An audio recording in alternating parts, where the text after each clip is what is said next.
উনি 3.5 সময় চলায় নিছে এর ঘরের মধ্যে 1 কেজি ধান উঠছে না। এর নামটা কেন উঠলো না? আমার নামটা বাদ, এর নামটা তো কেন উঠলো না? আর এক ফ্যামিলির ভিতরে কেন 4টা নাম গেল? আরেকটা ফ্যামিলির ভিতরে 4টা নাম গেছে। আমরা কি দোষ করছি? এই এমন বিল্ডিং করছে, 5 তলা বিল্ডিং করছে। এই বিল্ডিংগুলোর নাম ইটাই টাকা। উনি 2 ছেলে 5 তলা বিল্ডিং করছে, উনি নামে উঠছে অনুদান। আমার ঘর 1 কেজি চাউল নাই, আমার বাল বাচ্চারা খাওয়াই না। আমি সমুদ্র থেকে কিস্তির উপরে টাকা নিচ্ছি, আমি কিস্তি টাকা চালাইতে পারি না।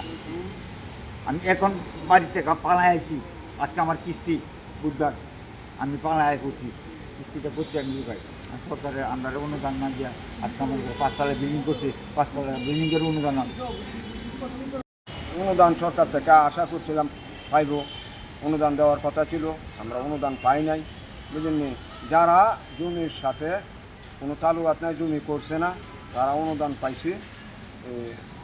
আমরা জমিগুলি পানিয়ে ডুবে আনিছে এবং কচুরিখানা জমিগুলি মাইরা লাইছে, জমি টল করে লাইছে। আমরা জমি থেকে ধান আনতে পারছি না, আমরা ক্ষতিগ্রস্ত হয়েছি।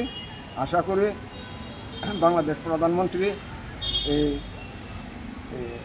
সত্য তদন্ত কইরা, তদন্ত কইরা যারা জমিগুলি মার গেছে, প্রকৃতভাবে জমিগুলি মার গেছে, তাদেরকে অনুদান দেওয়া হোক। জমি নাই তাদেরা পাইছে, আর এরার এক ঘরও 3 নাম পাইছে, 3 নাম 4 নাম দিয়া টাকা বন্ধ করে নিছে। কিন্তু আমরা 1 টাকা, আমরা একটা নামও দেয় না, কোনো কিছু করে না, আমরা শোনাও না, আমরা দেখলে আরো আসে।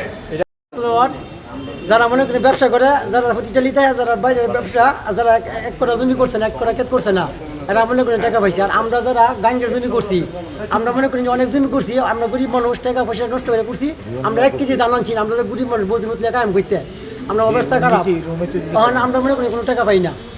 এই কারণে আমরা অভিযোগ গত দিন মানে যারা টাকা নিছে এর বিরুদ্ধে আমরা অভিযোগ হইল আমাদের বড় জমি আবাদ ফসল মার গেছে, ঠিক আছে।